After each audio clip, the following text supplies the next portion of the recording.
Pessoal, tudo bem? Na aula de hoje nós vamos falar sobre sistemas de comunicação, como as ondas, né, como os fenômenos ondulatórios, como o som e a luz nos proporcionam aí, né, essa comunicação que nós temos hoje em dia. Como é que são esses sistemas de comunicação? Como é que eles foram avançando ao longo do tempo e como é que são hoje, né, utilizados os fenômenos ondulatórios na medicina e nas transmissões de informação. Vamos lá? Os sistemas de comunicação têm uma importância fundamental no nosso dia a dia. Se a gente pensar no momento que nós estamos vivendo, né, de ensino remoto, atividades à distância, não tem como pensar na realização dessas atividades sem um bom sistema de comunicação. Desde sempre, né, nós utilizamos aí nossos equipamentos, os nossos smartphones, tablet, mesmo o nosso computador, pensando numa transmissão e recepção, ou mesmo armazenamento de dados, né, realizados por essa ampla rede de conexão na qual nós estamos interligados. Essas informações são divulgadas e chegam até a gente a partir desses meios de comunicação, né? A partir de formas de transmissão de conteúdos, sejam eles individuais ou em massa, ou mesmo, né, através de mensagens transmitidas por esses meios e percebidas e interpretadas por nós. Você já parou para pensar se a gente não tivesse o sistema de comunicação ou os sistemas de comunicações que nós temos atualmente? Como é que seria o nosso dia a dia sem a internet, sem o mesmo rádio, a TV, né? Ou mesmo sem a utilização desses sistemas no diagnóstico médico ou em outros exemplos aí do nosso dia a dia. Ao longo dos anos, nós fomos observando o desenvolvimento desses sistemas de comunicação e da tecnologia. Então, na aula de hoje, a gente vai pensar, né, desde o surgimento dos primeiros equipamentos, né, de troca de informações, como os primeiros telefones ou as primeiras formas de transmitir mensagens, até hoje, né, na nossa era digital, como é que a física ou mesmo o desenvolvimento de materiais em outras áreas do conhecimento, como a química e as engenharias todas, né, nos proporcionam que esses meios de comunicação sejam cada vez mais, não só utilizados, mas aprimorados. Já parou para pensar como é que a física está diretamente ligada e relacionada a esses sistemas de comunicação? Na aula de hoje, então, nós vamos observar, né, estudar juntos como é que os fenômenos ondulatórios fazem parte dessa discussão e como é que a gente vai, então, né, conhecer e perceber a presença da física nessas informações, nessa distribuição de informações a partir dos sistemas de comunicação.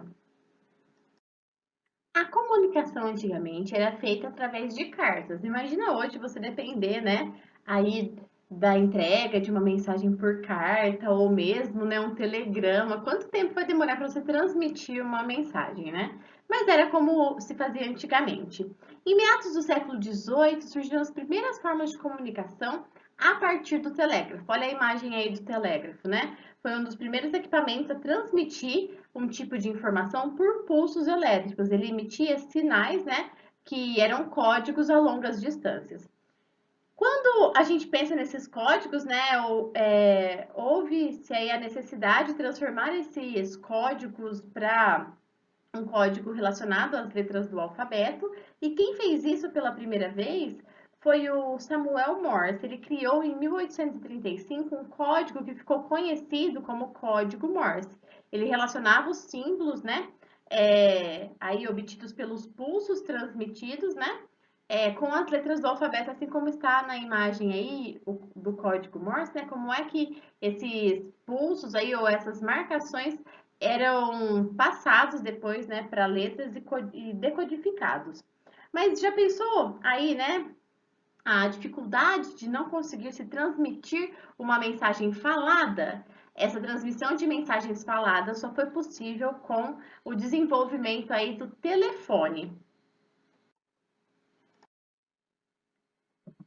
A criação do telefone, né, que foi depois patenteada em 1876 pelo escocês Alexander Graham Bell, revolucionou as formas de comunicação. Pensa, a gente tinha comunicação por pulsos elétricos, que depois passou para o código Morse, e aí agora a gente tinha como fazer essa comunicação de maneira falada a partir da utilização de um telefone. Olha aí a imagem de um telefone bem antigo, né? A partir dessa revolução na comunicação, né, era possível transmitir a própria voz aí do interlocutor sem a necessidade de usar nenhum tipo de código. Desde então, nós temos aí diversas inovações na área de telecomunicações visando aprimorar os telefones, né? Não só os telefones fixos, que a gente chama aí dos telefones fixos, mas também da telefonia móvel ou do telefone celular. Aqui nós temos uma imagem, né, de um telefone utilizado na década de 70. Olha que bonito. Compara aí com o seu celular agora, ou com o seu smartphone, né? Hoje a gente já tem os smartphones, os aparelhos que têm múltiplas funções. Mas como é que surgiu aí essa telefonia móvel, né, ou telefone celular? A rede, né, de telefonia celular começou a permitir os usuários acessarem os contatos e fazer isso de maneira móvel. A gente não precisaria ter um equipamento, né, fixo em algum lugar para começar para conseguir se comunicar com algum contato. Ó, os contatinhos, né? A gente conseguia lá na década de 70 já mandar, já ligar, né? Não tinha como mandar mensagem ainda. A mensagem surgiu um pouco depois, né? Mas era possível ligar e conversar de qualquer lugar que houvesse uma rede de transmissão. Os aparelhos operavam por meio de recepção de ondas eletromagnéticas, né? É o que acontece até hoje.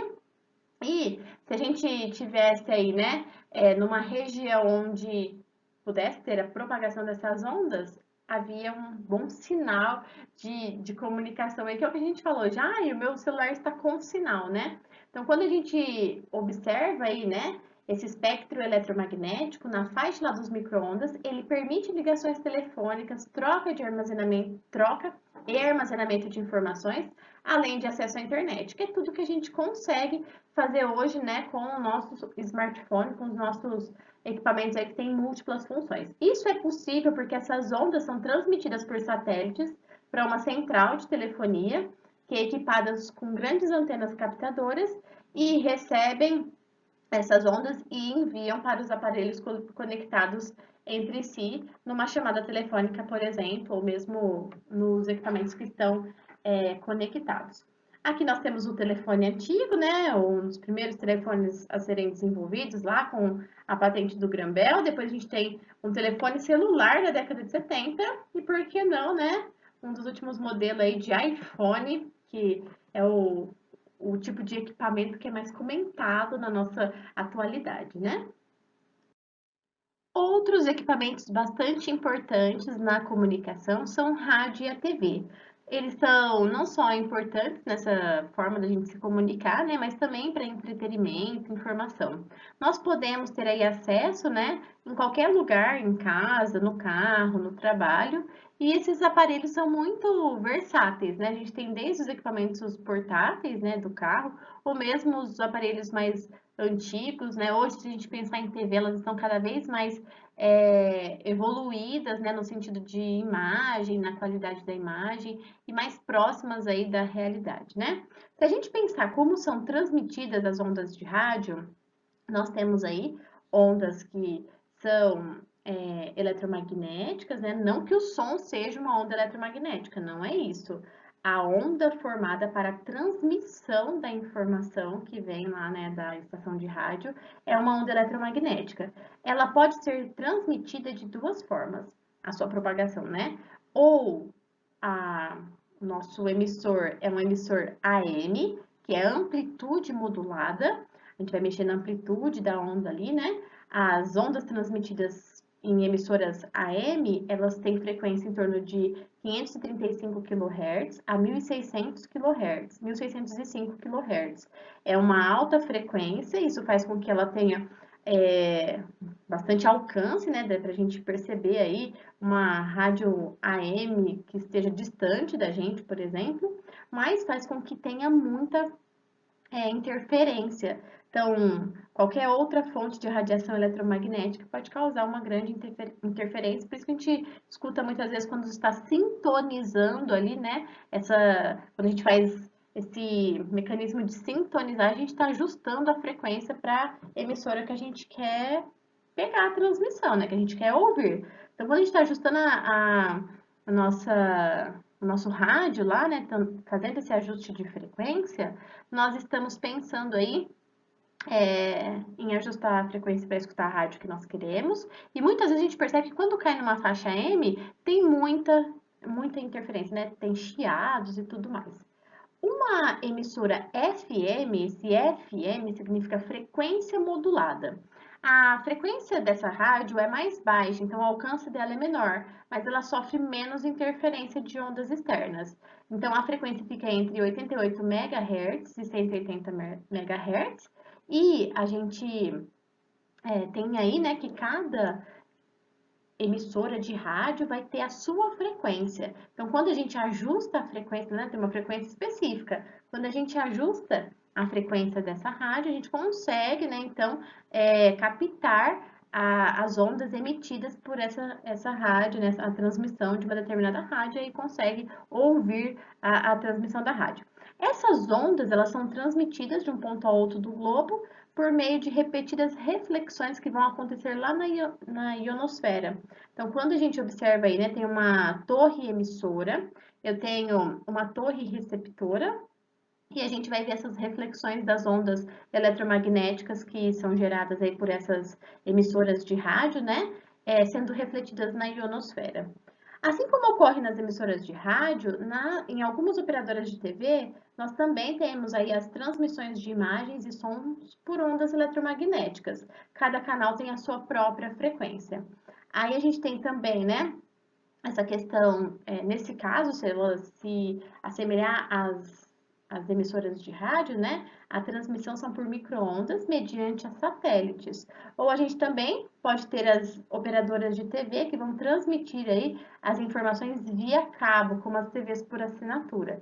Aí a gente não tem uma transmissão por micro-ondas, e sim por cabeamento, e hoje em dia é usado muito a fibra ótica, né, para esse cabeamento, isso é utilizado também para a internet.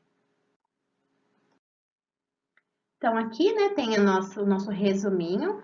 As nossas emissoras AM têm longo alcance, muita interferência, e as FMs têm curto alcance, sem interferência. Essas reflexões acontecem na ionosfera e as reflexões da TV nos satélites. Lembrando que também tem as TVs por cabo, né, que aí usa cabeamento, geralmente a fibra ótica. Nós temos também, como contribuinte dos meios de comunicação, uma grande descoberta do início do século XX, que foi a internet. Então, nos primórdios aí, né, do século XX, nós tivemos a expansão da internet, que permitiu aí que a comunicação atingisse uma velocidade nunca antes vista, né? Com a ascensão dessas formas de comunicação, né, nós temos aí uma nova maneira de se transmitir as informações, o que possibilita que a gente tenha aí essa transmissão mais rápida. O caminho dos dados é mais rápido. Quando nós pensamos em informações transmitidas, né, pela rede, nós pensamos aí também em ondas eletromagnéticas, e a gente tem cabos transoceânicos de alta condutividade chamados de backbones. Eles são pensados aí como espinha dorsal, né, como o cabo lá que leva todas as informações. No miolo desse cabo tem fibra ótica, e a fibra ótica é um material onde a gente pode ter aí um tipo de reflexão total, e reflexões totais consecutivas causam aí essa transmissão de informação. Nós temos diversas camadas de materiais diferentes que vão conferir aí a espessura dessa linha de transmissão, né, de mais ou menos uns 7 centímetros, e essas camadas servem para proteger a fibra, que é muito sensível, né, do desgaste em relação ao contato com a água, né, uma vez que ela é transoceânica, então está sendo aí, né, tem uma rede de alcance utilizando cabos submarinos, né, e toda essa proteção faz com que a gente evite aí perda nas nossas transmissões por conta da falha de comunicação. A gente tem aí, né, esses cabos que formam uma gigantesca rede que conectam praticamente aí o mundo inteiro, né, nos continentes e partes aí, né, que vai de um continente a outra parte do nosso planeta. Quando a gente pensa nas mensagens que são transmitidas, quando a gente envia, né, uma mensagem de um computador para o outro, para que ela chegue, né? Para que essa mensagem chegue, ela passa por um caminho. Então, olha só na imagem, né? Qual é o caminho que os dados realizam? Então, o computador manda essa mensagem para o seu provedor. O provedor manda a mensagem para a rede de comunicação, né? Para a rede de conexão, que vai mandar, então, a backbone e vai, através de toda essa malha aí, né, de informações, mandar para a próxima rede de conexão, que joga para o próximo provedor, e enfim chega a mensagem no segundo computador. Agora pensem, né, como é que esse cabeamento transoceânico aí, né, esses cabos submarinos, nos proporcionam uma velocidade de informação gigantesca, né? Quanto tempo que demora para chegar um e-mail de um computador para o outro? Aí observa o caminho que ele faz. Nós temos também sistemas de informações que são utilizados para monitoramento. Então, existem diversas aplicações para o monitoramento, né? Se a gente pensar, por exemplo, no GPS, hoje em dia é super útil a utilização do GPS, né? E a gente utiliza aí essas informações que vêm, né, por ondas de rádio via satélites, né, microondas, que são jogadas aí para os satélites e nos ajudam na localização, a encontrar uma determinada localização. Nós temos os detectores de infravermelho, então nós podemos utilizar, né, a radiação infravermelha dos corpos ou dos objetos para, por exemplo, aqui da imagem, né, que é um sensor de presença. Então, sabe quando você entra em um determinado ambiente e acende a luz? É um sensor infravermelho que está conectado, né, ao nosso sistema de luz ou a um equipamento de luz. E na hora que ele percebe que tem ali radiação infravermelha, ele joga um sinal e a luz acende. Geralmente ele fecha o circuito e aí a lâmpada funciona. E os radares, que são obtidos aí por emissão de pulsos eletromagnéticos, a gente tem aí, né, o radar, essa palavra radar vem como detecção, né, ou localização por rádio, né, na tradução literal aí da sigla do radar. E o radar ele aproveita um efeito bastante interessante, que é a mudança que a gente tem na frequência de acordo com a velocidade. Então, essa mudança da frequência de acordo com a velocidade, ela é medida pelo efeito Doppler, e é justamente esse efeito Doppler que o radar vai conseguir perceber. Ele tem um mecanismo que funciona, né? Esses pulsos eletromagnéticos vão ajudar a perceber esse funcionamento dele pelo efeito Doppler, pela mudança da frequência ali quando tem uma mudança de velocidade, e ele consegue, né, calcular ali qual é a velocidade que o corpo se encontra e se está acima ou não da velocidade permitida do local. Então, é assim que funcionam, né, tanto os radares móveis quanto os radares fixos. A única diferença desses dois tipos de radares, né, é que o radar fixo, ele tem toda uma estrutura para que seja permanente a posição dele numa determinada localização. Os móveis vão mudando de localização de acordo aí com a necessidade, né, da polícia ou dos órgãos que fiscalizam o nosso trânsito. Além da utilização da ondulatória nos nossos meios de comunicação, nós temos também uma outra aplicação bastante importante que é na medicina diagnóstica. Você já ouviu falar de uma radiografia, né, ou mesmo um raio-x, uma ultrassom, e mesmo que você ainda não tenha passado por nenhum tipo de exame que precise dessas técnicas, muito provavelmente você já ouviu falar de alguém que já utilizou. Então, nós temos aqui, né, exemplos, né, além do raio-x, do ultrassom, a tomografia, a ressonância magnética, ou mesmo os ecocardiogramas, outros tipos de diagnósticos que necessitam aí da ondulatória para que sejam realizados. Então, é muito importante que a gente também entenda, né, a presença da ondulatória aí nos nossos diagnósticos. Começando pelo raio-x, a gente tem aí, né, um tipo de radiação que atravessa os tecidos, mas são absorvidos por outro, como tecidos que tenham cálcio, como os ossos, por exemplo, produzindo imagens. Essa técnica, né, de utilização do raio-x, ela foi descoberta em 1895 pelo físico alemão Röntgen. Ele realizou uma radiografia na mão da sua esposa e quando ele observou a imagem, ele percebeu que os ossos ficaram mais nítidos que demais partes da mão.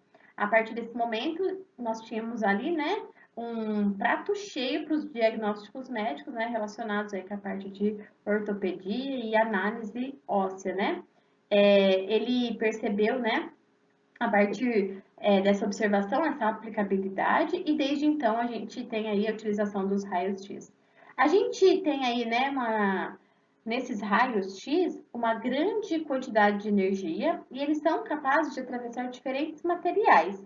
E aí a gente percebe, né, que ele atravessa os tecidos da pele, por exemplo, e são absorvidos aí pelos tecidos ósseos, principalmente, né? Apesar de eles serem muito úteis nos diagnósticos, né, na medicina, a gente tem que tomar cuidado que a exposição aos raios-x, né, a exposição prolongada a esse tipo de raio, pode causar também pode prejudicar, né, nossa saúde, pode ser prejudicial à nossa saúde, que pode levar aí, né, à formação até de tumores, dependendo da quantidade e do tempo que nós ficarmos expostos a esse tipo de raios, né? Então é importante que a gente se proteja, principalmente quando a gente vai fazer um tipo de diagnóstico como esse, né? E a pessoa que opera o equipamento que faz raio-x, né? Que faz aí as nossas radiografias, também tem que tomar cuidado. Outro exemplo, né? Também usado com bastante frequência nos diagnósticos médicos é a ressonância magnética. Então, a gente tem um campo magnético, né, e uma radiofrequência, que vão produzir aí, né, uma imagem, e a gente vai ter aí nessa ressonância a, um panorama, né, total do nosso organismo. A ressonância é feita principalmente quando a gente precisa de um diagnóstico mais apurado aí em relação a algum problema, né, do nosso corpo. E a gente tem imagens de todas as dimensões do corpo. Então, nesse plano, né, aí onde o corpo fica apoiado, a gente tem a criação de um campo magnético e de radiofrequência, que é onde a imagem, né, vai sendo detalhada aí a partir de todas as dimensões do nosso corpo. Uma outra utilização é a tomografia computadorizada. A gente tem aí a imagem produzida por radiação eletromagnética de alta frequência, que são emitidas por um equipamento, né? E a principal diferença é que essas imagens obtidas pela tomografia computadorizada em relação à ressonância, elas são mais completas, né?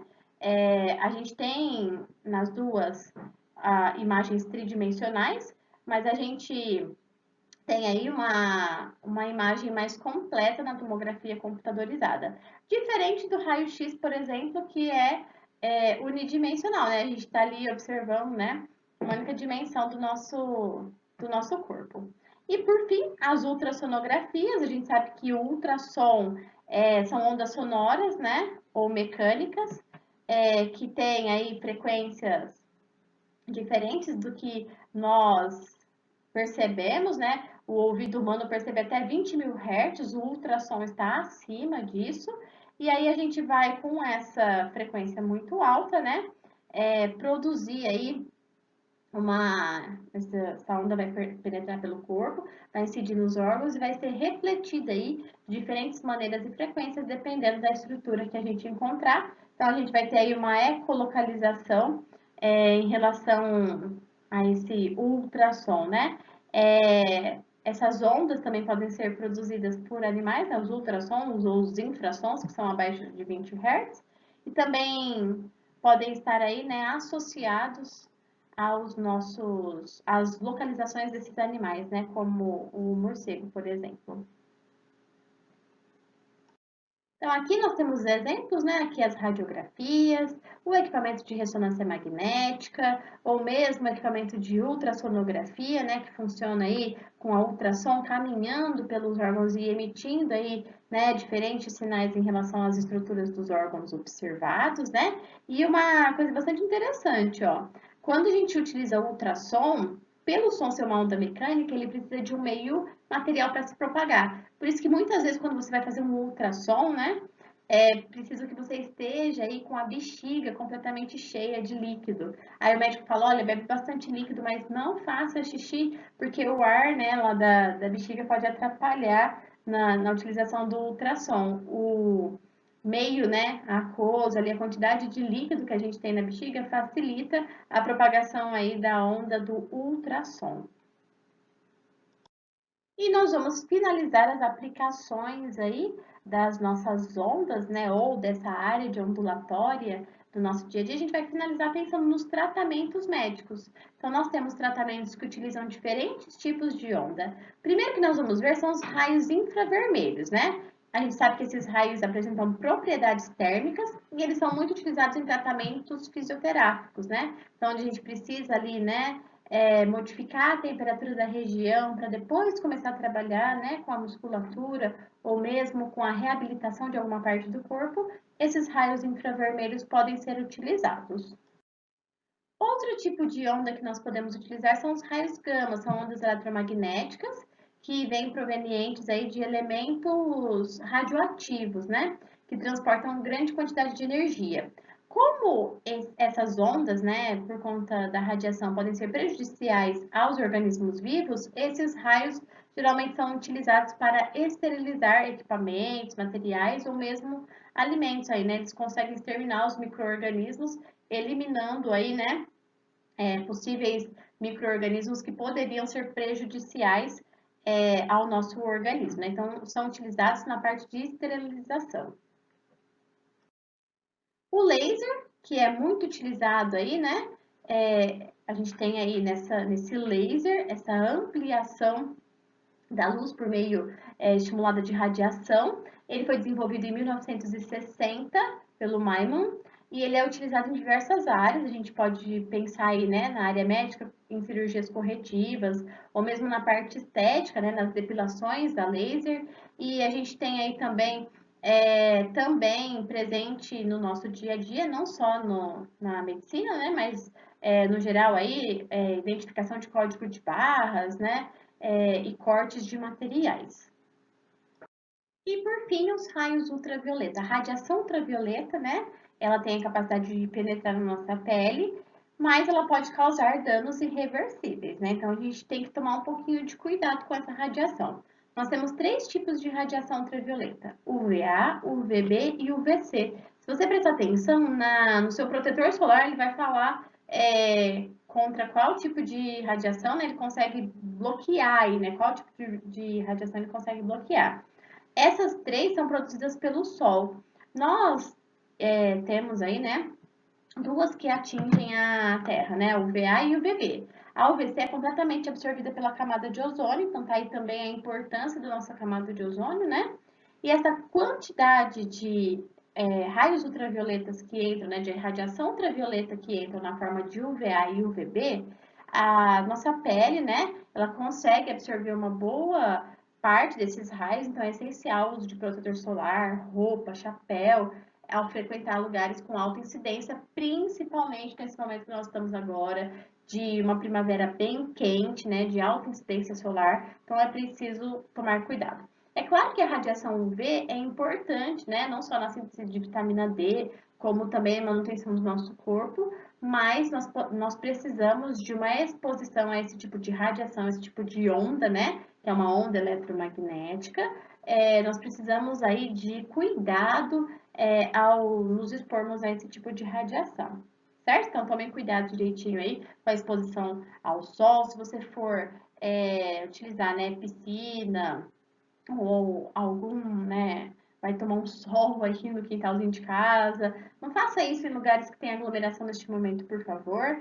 Mas se você for, né, usar a piscina de casa ou vai tomar um sol, ou mesmo gosta de pegar um solzinho aí, né, num lugarzinho da sua casa, toma cuidado, né? Passa aí, utiliza o protetor solar com bastante responsabilidade, porque tem sido extremamente necessário neste momento, né?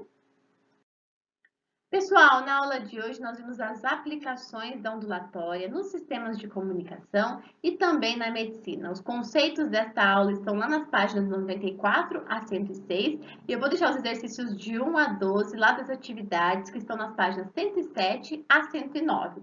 Façam com carinho, com atenção, que a gente corrige na próxima aula.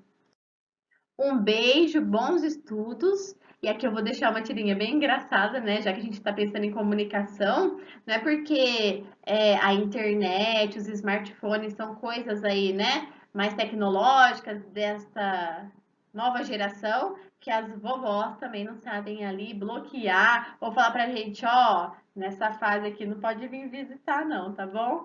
Um beijo, se cuidem e até a próxima!